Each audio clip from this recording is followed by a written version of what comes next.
Baiklah, Assalamualaikum warahmatullahi wabarakatuh. Perkenalkan, nama saya Zulfan Najib Barat dengan NPM C1C02427. Di sini saya akan menjelaskan tentang mind mapping yang saya buat dalam mata kuliah komunikasi bisnis. Baiklah, yang pertama yaitu lamaran kerja. Pengertian surat lamaran kerja yaitu secara umum, lamaran kerja adalah dokumen yang diajukan untuk melamar pekerjaan yang berisikan data pribadi, kualifikasi, dan alasan melamar. Selanjutnya, lampiran surat lamaran yaitu seperti resume atau daftar riwayat hidup, surat keterangan kelakuan baik, surat keterangan kesehatan, dan surat rekomendasi yang terakhir yaitu kartu kuning. Yang selanjutnya pendekatan AIDA atau attention yaitu perhatian, interest, minat, desire yaitu hasrat, dan action yaitu tindakan. Yang selanjutnya pengorganisasian surat lamaran kerja yaitu ada tiga. Yang pertama paragraf pembuka, yang kedua paragraf pertengahan, yang terakhir yaitu paragraf penutup. Dan tips untuk melamar kerja yaitu yang pertama riset perusahaannya dan membuat CV yang menarik, tulis surat lamaran profesional, latihan wawancara, dan memanfaatkan koneksi. Yang terakhir yaitu follow up setelah melamar. Yang selanjutnya yaitu wawancara kerja. Yang pertama aspek kepribadian yang dinilai, yang pertama yaitu di penampilan fisik, gagah dan sopan santun, nada bicara, dan rasa percaya diri, inisiatif dan kebijaksanaan, sikap tanggung jawab dan kerjasama, dan ekspresi wajah, kemampuan berkomunikasi, sikap terhadap pekerjaan dan selera humor.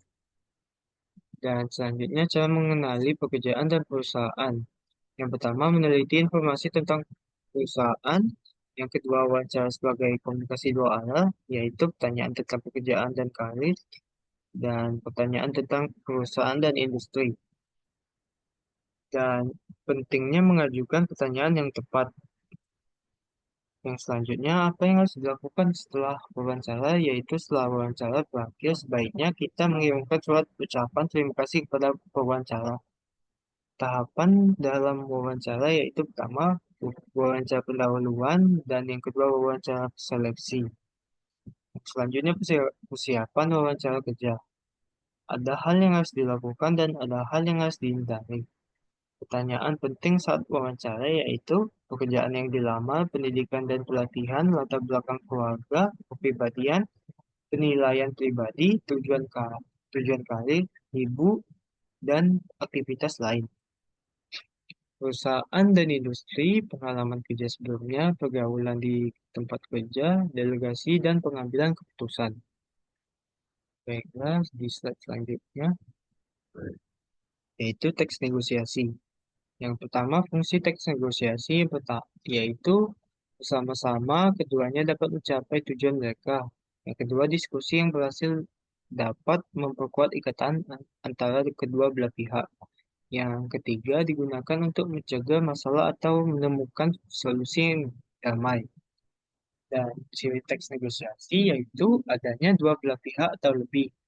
Yang kedua, tujuan untuk mencapai kesepakatan. Dan yang ketiga, terdapat tawar-menawar. Dan selanjutnya adanya kompromi. Yang kelima, yaitu bahasa yang digunakan dan fokus pada kepentingan bersama. Dan ada juga strategi dalam negosiasi. Yang pertama yaitu kompetitif, komparatif, kompromi, menghindar, dan kolaboratif. Dan ada juga keterampilan dalam bernegosiasi. Yang pertama, persiapan, memulai negosiasi, strategi dan teknik, kompromi, menghindari kesalahan taktis. Selanjutnya, keterampilan konvensional dan non-konvensional. Selanjutnya, persiapan yang baik dan berlatih. Tujuan teks negosiasi yaitu ada tiga, mencapai kesepakatan, membangun hubungan, dan yang terakhir mencegah konflik. Dan struktur teks negosiasi yang pertama orientasi, pengajuan atau permintaan, yang ketiga penawaran, keempat persetujuan, yang terakhir yaitu penutup. Tipe negosiator yang pertama negosiator curang, negosiator profesional, negosiator bodoh, dan ada negosiator naif. dan ada juga proses negosiasi.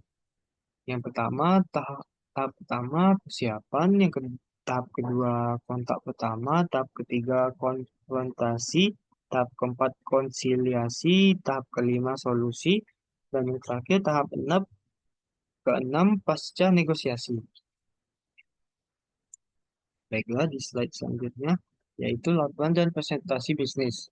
Tujuan presentasi bisnis yaitu yang pertama menginformasikan pesan-pesan bisnis kepada audiens, menghibur audiens, menyentuh emosi audiens, dan memotivasi audiens untuk bertindak.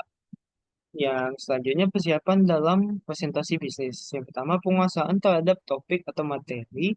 Yang kedua penguasaan berbagai alat bantu presentasi dengan baik. Yang ketiga, analisis audiens. Dan yang keempat, analisis lingkungan lokasi atau tempat presentasi. Yang selanjutnya, alat bantu presentasi. Alat bantu presentasi media adalah media atau perangkat yang digunakan untuk menyampaikan informasi secara lebih jelas dan menarik saat presentasi, seperti slide PowerPoint, proyektor, flip chart, video, dan infografis. Dan selanjutnya persiapan penulisan laporan bisnis. Yang pertama, definisikan masalah tujuan dan ruang lingkup. Yang kedua, pertimbangkan siapa yang akan menerima laporan. Yang ketiga, menentukan ide dan gagasannya. Keempat, mengumpulkan bahan yang diperlukan. Dan yang kelima, menganalisis dan menafsirkan data. Yang keenam, mengorganisasi data dan mempersiapkan perangkat akhir. Dan selanjutnya yaitu laporan bisnis. Laporan bisnis yaitu suatu laporan yang memiliki sifat netral dan tidak memihak, memiliki tujuan yang jelas, dan rencana penyajian fakta pada seseorang yang unjuk, lebih untuk tujuan bisnis tertentu. Dan cara menyusun teks laporan bisnis yaitu yang pertama membuat topik dan kriteria.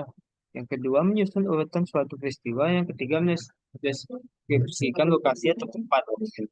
Yang keempat menjelaskan proses dan prosedur. Yang kelima menyusun urutan tingkat familiaritas. Dan yang keenam menyusun sumber yang digunakan. Dan yang ketujuh pemecahan masalah.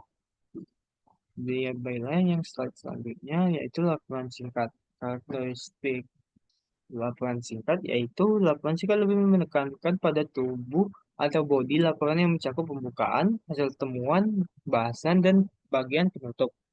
Unsur atau elemen penting yaitu ada empat. Yang pertama, gaya penulisan pribadi yang menggunakan penulisan orang pertama atau yang kedua, grafik untuk lebih menekankan penulisan, dan judul dan subjudul dalam tubuh laporan, dan yang terakhir yaitu format memo dan surat. Yang selanjutnya membuat laporan bisnis yang baik. Yang pertama judul buat yang menarik dan spesifik. Yang kedua pendahuluan yang berisikan tujuan dan latar belakang. Yang ketiga isi yang mencakup data, analisis, dan pembahasan. Yang keempat kesimpulan yang terdapat hasil dan rekomendasi. Dan yang terakhir yaitu referensi atau sumber informasi. Oke, baiklah yang selanjutnya perencanaan laporan singkat. Perencanaan dalam penulisan laporan bisnis memiliki arti yang sangat penting bagi pencapaian tujuan suatu organisasi. Perencanaan yang disiapkan dengan baik pasti akan menghasilkan laporan yang baik juga. Dalam merencanakan suatu laporan singkat, ada beberapa hal yang perlu diperhatikan antara lain pembaca, tujuan, dan subjek laporan.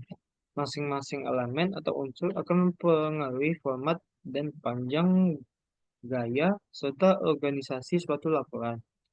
Dan penentuan struktur dasarnya adalah proses merancang kerangka laporan atau dokumen agar sistematis dan terorganisir. Tujuannya yaitu memudahkan penyampaian informasi secara jelas dan terstruktur. Struktur dasar biasanya terdiri dari bagian pembuka, isi utama, dan penutup, dengan fokus pada urutan logis dan alur yang mudah dipahami oleh pembaca. Dan selanjutnya laporan analitis. Laporan analitis adalah jenis laporan yang bertujuan untuk menganalisis suatu masalah, mengevaluasi data, dan memberikan kesimpulan serta rekomendasi kepada pembaca. Berbeda dengan laporan informasional yang hanya menyajikan data tanpa opini. Laporan analitis dirancang untuk mempersuasi pembaca agar menerima suatu kesimpulan atau tindakan tertentu. Dan ada juga jenis laporan analitis. Yang pertama, laporan justifikasi. Da, kedua, usulan bisnis baru di luar klien. Dan yang terakhir, laporan troubleshooting. Baiklah, di slide selanjutnya yaitu ada penulisan laporan formal.